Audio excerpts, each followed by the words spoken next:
நீர் என்ன வெறுக்கல, தள்ளி தூரம் போகல, கால் அடுக்க எனக்காக கடல் தாண்டி. எல்லாரும் நீங்க மாத்திரம் சொல்லுங்க. நீர் என்ன மறக்கல, என்னை விட்டு விலகல, எங்கமுள்ள கண்ணால நீங்கிதான் நீங்க. நீர் என்ன வெறுக்கல, தள்ளி தூரம் போகல, கால் அடுக்க எனக்காக கடல் தாண்டி. நீங்க எந்த சூழ்நிலையில் இருந்தாலும் உங்களை தேடி வருகிற ஒரு தேவன் உண்டு. அவர் நாமம் இயேசு.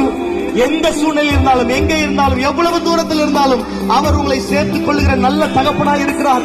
உன்னை கழுவி சுத்திகரித்து தன் மகனாக மகளாக சேர்த்துக் கொள்ள அவருடைய அன்பு போதுமானதாக இருக்கிறது. அவருடைய ஒரு நாளும் மறக்கவே இல்லை. உனக்காக கால் எடுக்க தாண்டி எங்க இருந்தாலும் அவர் உங்களை தேடி வருவாரு, உங்களை தொடுவாரு, உங்களை அபிஷேகிப்பாரு, உங்களை உயர்த்தி வைத்து